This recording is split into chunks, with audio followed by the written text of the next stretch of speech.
শ্রী গুরু জয়, শ্রী গুরু জয়, শ্রী গুরু জয়।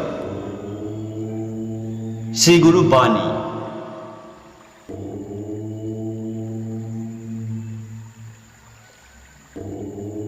সত্যকে ধরো, তোমরা এখনো যে সত্য মিথ্যাকে আলাদা করিতে পারো না।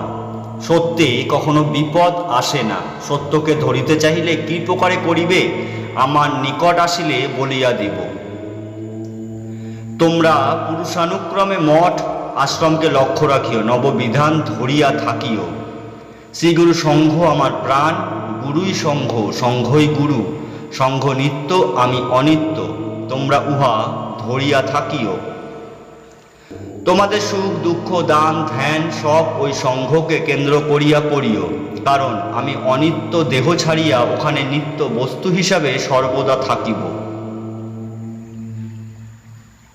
ভাবুক লোক ওখানে ওই ফটোর মধ্যেই আদেশ প্রত্যাদেশ পাইবে। মঠ আশ্রম গরিবের জন্য, গরিবের সামান্য সামর্থ্য বিন্দু বিন্দু হিসাবে মঠ আশ্রমে দান করিতে পারিলেই বিরাটের সৃষ্টি হয়।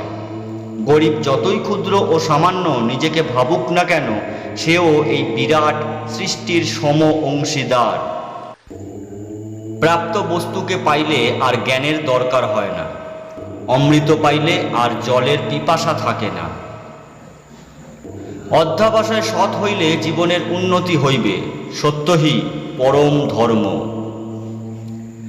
সত্যযুক্ত ধর্মের কোনো পতনের ভয় নাই। আমি বলি, কলিযুগে শ্রী ভগবানের আবির্ভাব হইলে শ্রীগুরু সংঘকেই সঙ্গী করিবেন। সমালোচনা বন্ধ করো। যারা কাজ করিতেছে তাদের জন্য সহানুভূতি দান করো, তাদের জন্য মঙ্গল কামনা করো। যে যখন স্মরণ করিবে তখনই তার নিকট উপস্থিত হইয়া অন্তিম বান্ধবের কাজ করিব, তাহার নিকট সহজ লভ্য হইব। এই রক্ত মাংসের দেহের জন্য ব্যস্ত হইও না, আমার ভাবধারা ধরিতে চেষ্টা করো। নিয়ম মানিয়া চলিও। নিয়ম ভঙ্গকারীকে আমি স্মরণ রাখিতে চাই না, পারি না। অসময় আমি কিছু দেই না, নেই না, ধরি না, করি না। ধর্মের ভান করিয়া অধর্ম করিও না, সাবধান, তবে আর নিস্তার নাই।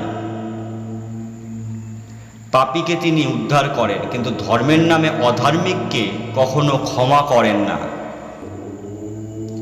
যাহারা শ্রীগুরু সঙ্গে স্তম্ভ স্বরূপ, তাহারা এখনই আমার বাণীকে ভিত্তি করিয়া আমার ভাবে ভাবান্বিত হইয়া অন্যকে ভাবান্বিত করিবে, এই প্রার্থনা করি। শ্রীগুরু জয়, শ্রীগুরু জয়, শ্রীগুরু জয়।